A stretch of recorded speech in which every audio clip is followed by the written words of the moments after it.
Salut les amis, j'espère que vous allez bien. Aujourd'hui, je vais vous parler des filles et des garçons. Si vous êtes intéressés, si vous êtes à l'âge d'aller vous marier, si vous vous préparez pour entrer en concubinage, veuillez regarder. C'est mon point de vue. Je ne suis pas un expert. C'est juste mon expérience. Ou bien c'est juste mon point de vue que j'ai capté de gauche à droite. Merci et abonnez-vous. Merci bien. Est-ce que vous vous rappelez lorsque nous étions entre 5 et 6 ans, allant même jusqu'à 10 ans, on était dans nos aires de jeu avec les autres garçons. On se disait, mais lorsque je serai grand, j'aurai beaucoup d'argent. Je vais travailler dur, je vais gagner beaucoup d'argent, je vais m'acheter beaucoup de bonbons, je vais m'acheter beaucoup de sucreries, je vais travailler dur, je serai un pilote, je serai un homme d'affaires, je serai un bon commerçant. Ça, ce sont des trucs dont je me rappelle très bien. C'est tout comme si ça s'était passé hier seulement. Aujourd'hui, je suis vieux. Et je me suis rendu compte que je ne suis pas encore un grand homme d'affaires. Je n'ai pas encore beaucoup d'argent. Mais là n'est pas la question. La question aujourd'hui, c'est lorsque les garçons et les filles grandissent, à l'âge de 5-6 ans, ils ont tous envie de devenir les mêmes choses. Les filles veulent devenir les patronnes, elles veulent gagner de l'argent, elles veulent être des leaders aussi bien que les garçons. Mais plus on avance en âge, plus les garçons se rendent compte qu'ils doivent travailler plus dur, ils doivent travailler pour impressionner les filles. Vous vous rappelez bien, les garçons font des choses pour eux-mêmes, certaines fois, beaucoup de fois. Mais à un certain âge, nous faisons certaines choses pour plaire aux filles. En classe, on veut avoir de bonnes notes, même si on sait qu'on n'a aucune chance avec certaines filles. Parce que, il faut être honnête, en Afrique surtout, lorsque vous êtes en classe de première avec une fille, la fille n'a pas ses intentions de sortir avec ses camarades de première.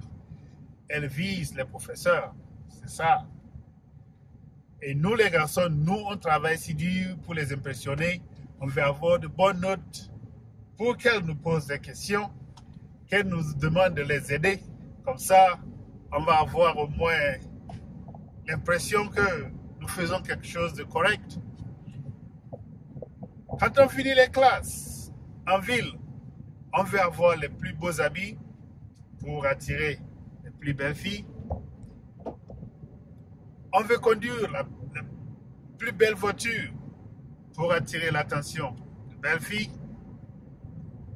En fait, le garçon travaille dans sa vie pas pour plaire à ses parents, pas pour plaire à ses amis, mais pour plaire à la fille qui l'intéresse, pour plaire au genre de filles qui l'intéressent.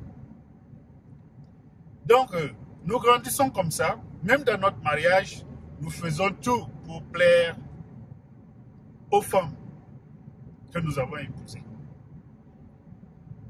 Du côté des filles, vous savez ce qui se passe. On a dépassé les 5 ans, 8 ans, 10 ans.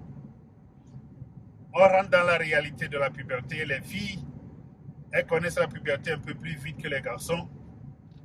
Donc, leur vision change. Maintenant, à 12 ans, 13 ans, elles commencent par s'imaginer. D'abord, elles seront intéressées par le look des garçons. Si tu n'es pas beau, si tu n'es pas fort, certainement que tu ne vas pas plaire à ta camarade de même âge, de 12 ans. À 15 ans, La maturité commence par arriver déjà chez les filles. Hein. Elle commence par discriminer entre celui qui est beau et celui qui a de l'argent. À 18 ans, elle est claire sur ce qu'elle veut. Et ce n'est pas un garçon pauvre qu'elle veut. Elle veut bien aller avec quelqu'un qui a de l'influence, qui a de l'argent. Maintenant, à 21 ans, 22 ans jusqu'à 25 ans, où la majorité des filles se casent, elles veulent avoir un bon mari.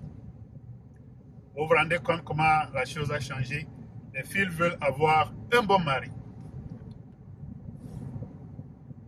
Pendant tout ce temps-là, on était sur les bancs, on préparait tous la vie de la même manière, on veut tous travailler dans un domaine, mais maintenant, la fille a changé le niveau de responsabilité vers la personne qu'elle veut épouser. Elle veut avoir un bon mari. Mais le problème n'est pas seulement un bon mari. La définition d'un bon mari chez les filles, c'est quoi? C'est quelqu'un qui est si bon de tous les côtés. Quelqu'un qui lui laisse faire ce qu'elle veut. Quelqu'un qui la laisse dépenser autant d'argent qu'elle veut. Mais c'est quelqu'un qui gagne suffisamment d'argent pour dépenser et économiser pour le futur. Quelqu'un qui peut lui payer ce qu'elle veut. C'est quelqu'un qui l'aime de toutes ses forces. Mais c'est aussi quelqu'un qui n'exige rien d'elle. C'est quelqu'un qui ne la dérange pas. C'est quelqu'un qui ne lui demande pas des comptes. Parce que lorsqu'on commence par poser des questions, lorsqu'on commence par demander des comptes, on ne devient plus doux, hein? On devient plus gentil, on n'est plus bon. Donc, la question de bon mari se pose maintenant chez les filles à cet âge. Mais pourquoi est-ce que les filles vous faites ça? À 21 ans, vous avez fait vos calculs et vous vous êtes dit, je veux avoir un mari. Peu importe s'il est bon, s'il est riche, s'il est pauvre ou pas, je veux avoir une belle maison, je veux avoir une belle voiture, je veux être influent dans la société. Et ils ajoutent ça à quoi? Aussi longtemps que le mari que j'épouse est bon. Ça, c'est bien foutu ça. Hein? Ce que les garçons font, ils se disent, je vais avoir une femme, peu importe si elle est belle, je vais avoir 10 enfants, je vais avoir une voiture, une belle maison, et je vais travailler pour cela. Les filles, je pense que c'est comme ça, vous devriez réfléchir aussi. Je vais avoir 2 enfants, 4 enfants, 10 enfants, et c'est ce que je dois faire pour pouvoir nourrir mes enfants. Et ce que je dois faire pour pouvoir nourrir ma famille. Peu importe si mon mari travaille ou pas, je veux avoir, c'est ce que je dois faire pour contribuer à la vie de ma famille. Est-ce que vous vous posez cette question certaines fois?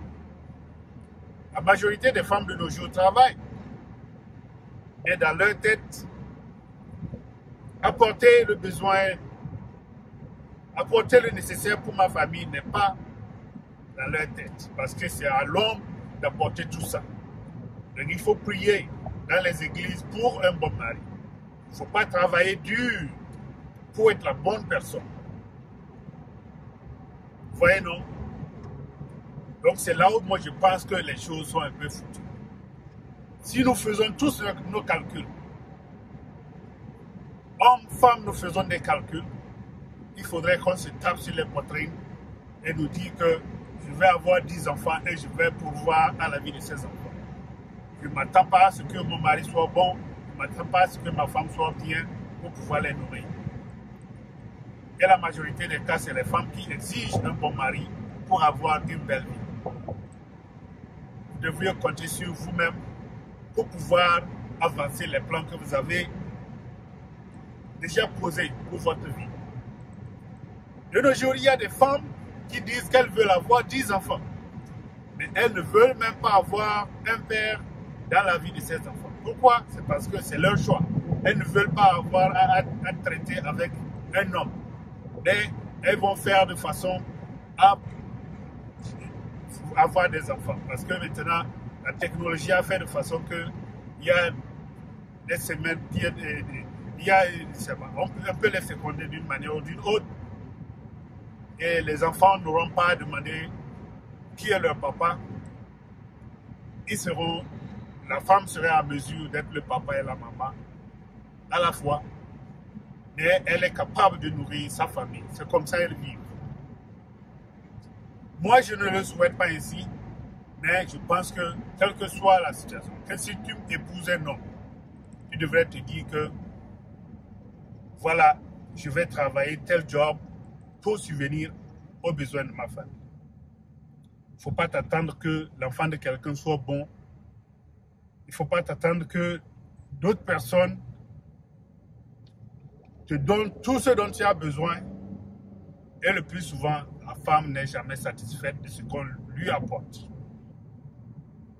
Quel que soit son amour, il faudrait que ce soit conditionné par l'effort de l'autre côté, l'effort de l'homme avec lequel elle vit. Moi, j'ai un garçon et une fille. Et mon désir, toute ma prière, c'est que la fille puisse comprendre qu'elle a les mêmes potentialités que son frère. Et ainsi, d'un jour à l'autre, elle se décide de s'associer avec un masculin, que ce ne soit pas du fait qu'elle soit dépendante de la personne. Je voudrais qu'elle comprenne qu'elle est en mesure, elle est capable d'apporter tout le nécessaire pour sa famille parce qu'elle a fréquenté sur les mêmes bancs que les garçons. Elle a les mêmes potentialités sur le plan du marché que les garçons. Et là, elle sera satisfaite